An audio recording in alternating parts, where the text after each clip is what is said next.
Seharusnya melingkar di jari kekasihku dalam waktu dekat. Namun, di tangan kiriku, aku memegang sebuah amplop coklat berisi vonis mati yang mengatakan bahwa aku tidak akan pernah melihatnya mengenakan gaun putih di altar. Apa yang sebenarnya terjadi? Mari kita lanjut ke ceritanya. Hujan deras membasahi kaca jendela ruang tunggu rumah sakit, menciptakan melodi muram yang seolah mengiringi setiap detak jantung Arya yang kian cepat. Di tangannya, selembar amplop putih yang tipis terasa begitu berat, isinya seolah menghisap seluruh kehangatan dari tubuhnya. Nama, Arya Sanjaya, tertera jelas di sudut amplop. Namun bagi Arya, nama itu kini terasa seperti label dari sebuah barang yang sudah tidak berguna. Dokter Siska baru saja menjelaskan semuanya dengan suara yang tenang namun menusuk. Glioma grade 4. Kanker otak yang agresif. Sisa waktu yang Arya miliki, jika beruntung, hanya berkisar antara 6 hingga 8 bulan. Arya mengangguk, mencoba menunjukkan ketabahan yang tidak ia rasakan. Dalam benaknya, ia hanya bisa membayangkan senyum cerah Luna, kekasihnya, yang baru saja ia lamar 2 minggu lalu. Cincin pertunangan yang ia sematkan di jari Luna terasa seperti duri yang kini menusuk hatinya sendiri. Arya bangkit dari kursinya.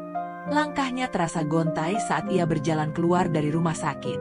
Gerimis telah berganti menjadi hujan lebat yang membasahi jaket kulitnya. Ia tidak lagi merasakan dingin.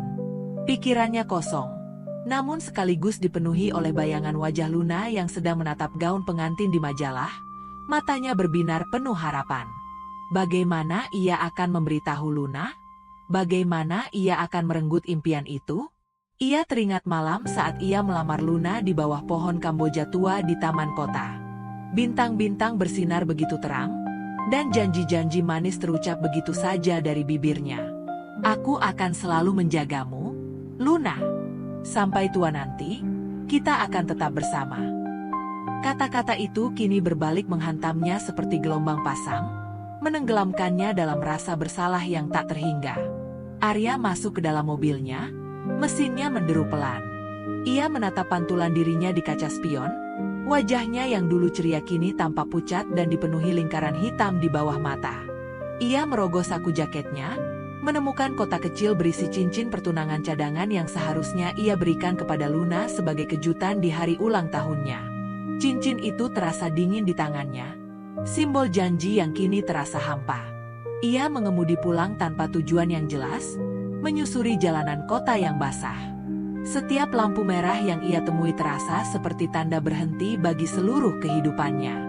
Sesampainya di apartemen, ia berdiri di depan pintu, jemarinya memegang gagang pintu yang dingin. Di dalam, ia tahu Luna sedang menyiapkan makan malam, mungkin sambil bersenandung kecil seperti kebiasaannya.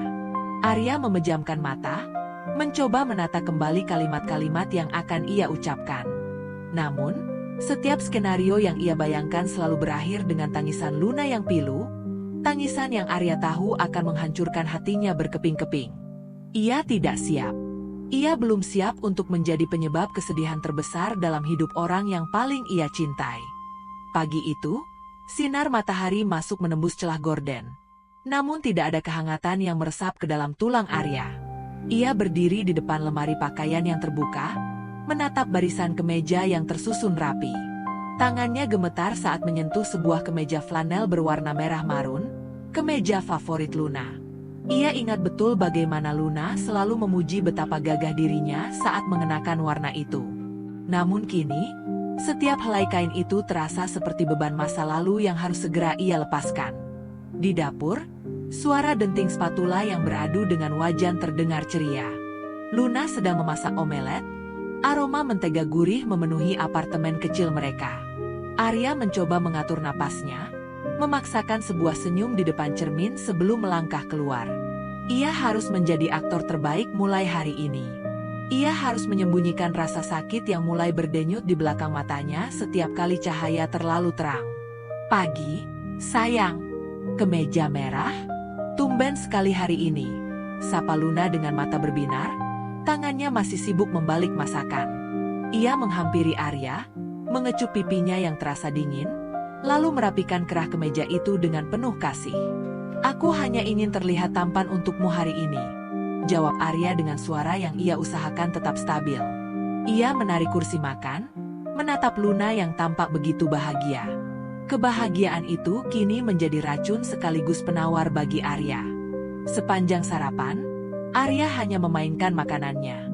Pikirannya melayang pada rencana yang mulai ia susun semalam.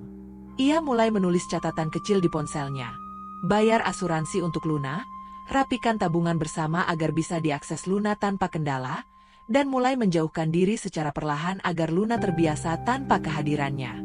Setiap poin yang ia tulis terasa seperti paku yang memaku peti matinya sendiri. Arya, kau melamun lagi? Sudah 3 kali aku bertanya soal pilihan gedung pernikahan kita. Tegur Luna lembut, namun ada nada kekhawatiran di matanya. Arya tersentak. Maaf, Luna. Pekerjaan di kantor sedang sangat menumpuk. Mungkin kita harus menunda sedikit urusan gedung itu. Kita jangan terburu-buru, ya? Senyum di wajah Luna memudar sedikit. Ia meletakkan garpunya. Menunda? Tapi kau sendiri yang bilang ingin segera meresmikannya sebelum akhir tahun. Ada apa? Arya, kau tampak berbeda sejak pulang kemarin. Arya menghindari tatapan mata Luna. Ia bangkit, mengambil tas kerjanya secara terburu-buru. Hanya stres biasa, Luna. Jangan dipikirkan. Oh, iya, aku mungkin akan pulang sangat larut malam ini. Jangan menungguku. Ia melangkah keluar tanpa berani menoleh kembali. Di dalam lift, pertahanannya runtuh. Arya menyandarkan kepalanya pada dinding lift yang dingin, memejamkan mata saat rasa sakit di kepalanya menyerang kembali, seperti ribuan jarum yang menusuk sarafnya. Ia merogoh saku, menelan butiran obat penghilang rasa sakit tanpa air, berharap benda kimia itu bisa membungkam takdirnya untuk beberapa jam lagi. Ia menghabiskan siang itu bukan di kantor, melainkan di sebuah bank. Ia menutup beberapa akun pribadinya dan memindahkan semuanya ke akun bersama yang telah ia siapkan atas nama Luna. Ia juga mendatangi agen asuransi, memastikan bahwa jika sesuatu terjadi padanya, Luna akan memiliki kehidupan yang layak secara finansial. Arya sedang menyiapkan panggung untuk kepergiannya, memastikan bahwa saat ia menghilang nanti, tidak akan ada kekacauan yang ditinggalkan untuk Luna, kecuali lubang di hati yang ia sendiri tidak tahu cara menutupnya. Malamnya, Arya kembali ke apartemen saat Luna sudah terlelap. Ia berdiri di ambang pintu kamar, menatap sosok Luna yang tertidur pulas dengan sisa majalah pengantin di pelukannya. Arya mendekat, mencium kening Luna dengan sangat pelan, air matanya jatuh membasahi bantal. Di dalam lemari, kemeja merah yang ia kenakan seharian itu ia gantung kembali. Namun kali ini ia meletakkannya di posisi paling belakang. Sebuah simbol awal dari usahanya untuk perlahan menghilang dari pandangan dan ingatan wanita yang paling ia cintai. Angin sore di tepian danau Situ Patenggang terasa begitu menusuk, membawa aroma lumut dan air dingin yang lembab. Arya duduk di atas bangku kayu tua, mengenakan syal tebal yang dililitkan Luna secara paksa sebelum mereka berangkat. Di depannya, hamparan air danau yang tenang memantulkan warna langit yang mulai berubah menjadi jingga kemerahan. Ini adalah hari jadi mereka yang kelima, sebuah pencapaian yang seharusnya dirayakan dengan tawa, bukan dengan napas yang terasa semakin berat. Luna duduk di sampingnya, menyandarkan kepala di bahu Arya. Ingat tidak? Di sini dulu kamu hampir jatuh ke air karena mencoba memetik bunga teratai untukku. Kenang Luna sambil terkikik pelan. Ia tidak menyadari bahwa bahu yang ia sandari sedang bergetar hebat menahan nyeri. Arya tersenyum tipis, meski pandangannya mulai kabur. Sisi kanan dunianya perlahan-lahan meredup. Sebuah tanda bahwa tumor itu sedang berpesta di dalam kepalanya. Aku akan melakukan apapun untuk membuatmu tersenyum. Luna. Dulu, sekarang, dan nanti. Bisik Arya. Suaranya terdengar jauh, seolah-olah ia sedang berbicara dari dalam sebuah lorong yang panjang. Janji. Luna mengangkat kepalanya, menatap mata Arya dengan binar penuh harap. Janji kalau tahun depan kita akan kesini lagi, tapi sebagai suami istri. Arya merasakan jantungnya seperti diremas. Ia ingin berkata, janji, namun lidahnya terasa kaku. Tiba-tiba, Rasa sakit yang luar biasa menghantam pangkal tengkoraknya. Seolah-olah ada kilat yang menyambar di dalam otaknya. Arya memejamkan mata rapat-rapat. Tangannya mencengkeram pinggiran bangku kayu hingga kuku-kukunya memutih. Dunia di sekelilingnya mulai berputar. Suara burung-burung di kejauhan terdengar seperti dengungan mesin yang memekakkan telinga. "Arya, kamu kenapa?" Suara Luna berubah menjadi panik. Ia memegang pipi Arya yang mendadak bersimbah keringat dingin. "Arya, lihat aku. Kamu sakit." Arya mencoba membuka mata. Namun yang ia lihat hanya kilatan cahaya putih yang menyilaukan. Ia merasakan sesuatu yang hangat mengalir keluar dari hidungnya. Saat ia menyekanya dengan punggung tangan, warna merah pekat membasahi kulitnya. Luna menjerit kecil, tangannya gemetar hebat saat merogoh tas untuk mencari tisu. "Bukan apa-apa, Luna, hanya kelelahan," gumam Arya, namun suaranya terputus oleh batuk yang menyesakan. Ia mencoba berdiri, namun kakinya seolah kehilangan kekuatan. Ia jatuh terduduk kembali, kepalanya terkulai lemah. Di sisa kesadarannya yang kian menipis, Arya meraih tangan Luna. Ia menggenggam jemari wanita itu dengan sisa tenaga yang ada. "Luna, dengarkan aku. Jika suatu saat, bintang-bintang tidak lagi terlihat sama bagimu, jangan berhenti menatap langit. Carilah bintang yang paling terang, dan ingatlah bahwa aku selalu di sana, menjagamu tanpa perlu terlihat." "Jangan bicara begitu, Arya. Kita ke dokter sekarang.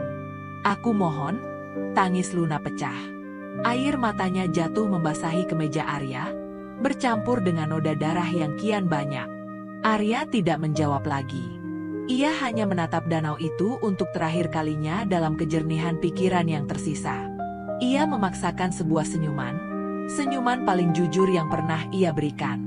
Di tengah pelukan Luna yang kian erat dan isak tangis yang memilukan, Arya merasakan kesadarannya mulai hanyut ke dalam kegelapan yang tenang, meninggalkan janji-janji yang kini harus ia titipkan pada semesta.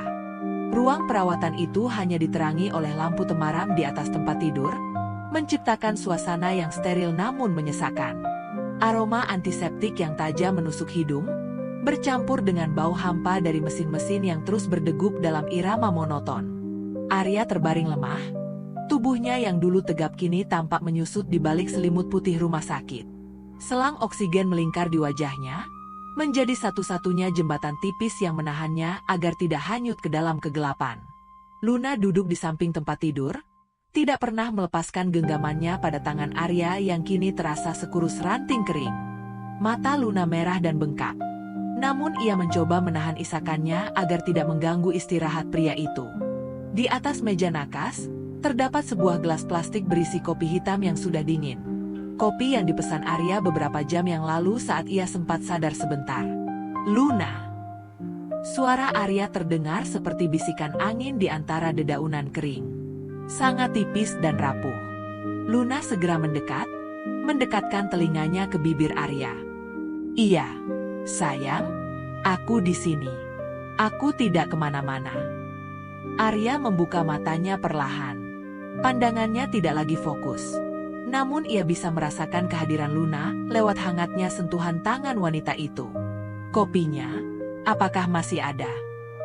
Luna mengambil gelas kopi dingin itu, air matanya hampir jatuh lagi. "Masih, tapi sudah dingin. Aku buatkan yang baru, ya?" Arya menggeleng pelan. "Tidak perlu. Cukup biarkan aku mencium aromanya saja." Luna mendekatkan gelas itu ke hidung Arya.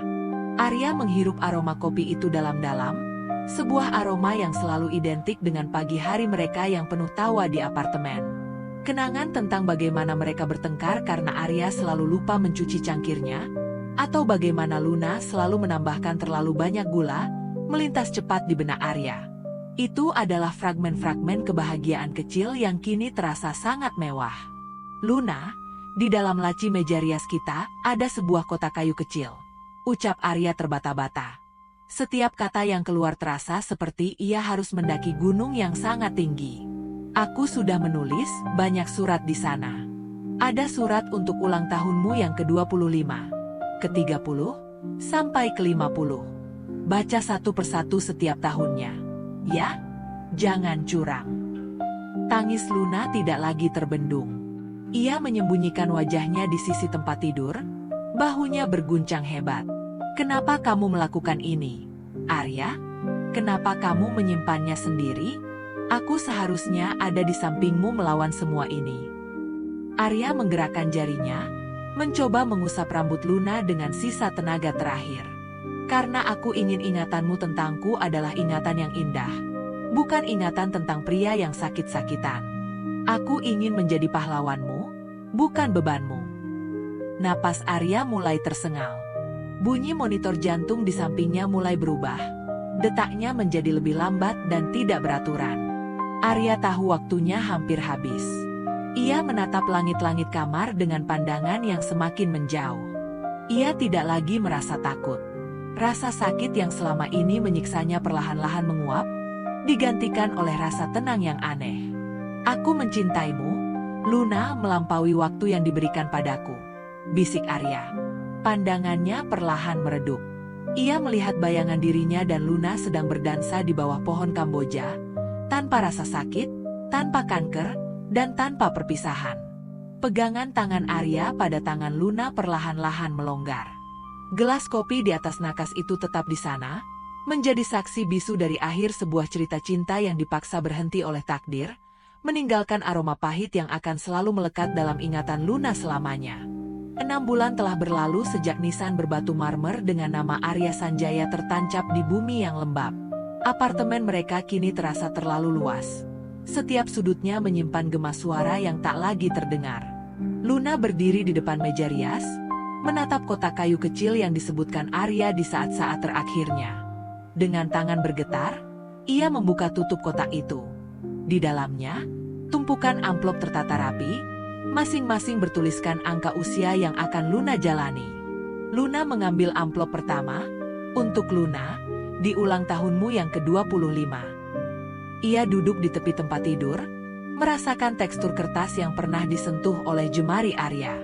Saat ia membuka lipatan surat itu, aroma parfum kayu manis yang biasa dipakai Arya masih tertinggal tipis, seolah pria itu sedang berdiri tepat di belakangnya.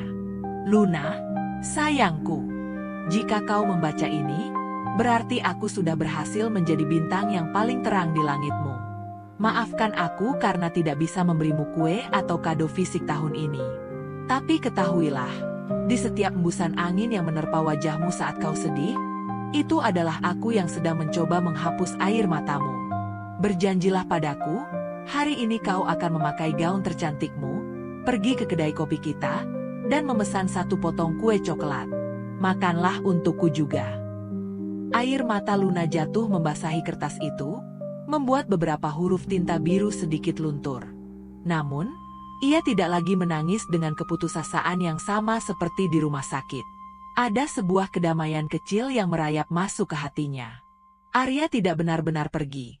Ia hanya berpindah tempat ke dalam barisan kata-kata yang akan menemani Luna hingga sisa hidupnya. Malam harinya, Luna berjalan menuju taman kota, tempat di bawah pohon Kamboja tua di mana Arya dulu melamarnya. Ia menatap ke atas, ke arah langit malam yang bersih tanpa awan. Ribuan titik cahaya berpijar di sana. Namun mata Luna tertuju pada satu bintang yang tampak paling bersinar, seolah sedang berkedip padanya. Tiba-tiba, sebuah garis cahaya melintas cepat di cakrawala, bintang jatuh. Luna memejamkan mata, namun ia tidak meminta agar Arya kembali. Ia tahu itu mustahil. Sebaliknya, ia membisikkan sebuah janji baru. Terima kasih, Arya. Terima kasih telah mencintaiku dengan cara yang begitu luar biasa. Aku akan hidup dengan baik. Aku akan bahagia, agar saat kita bertemu lagi nanti, aku punya banyak cerita indah untuk kuberitahukan padamu. Luna berdiri tegak, merapatkan syal pemberian Arya di lehernya. Ia berbalik dan melangkah meninggalkan taman itu dengan langkah yang lebih mantap. Di atas sana, bintang itu tetap bersinar, menjadi saksi bahwa meski raga bisa mati dan cinta bisa dipisahkan oleh maut, janji yang tulus akan tetap hidup melampaui waktu dan keabadian.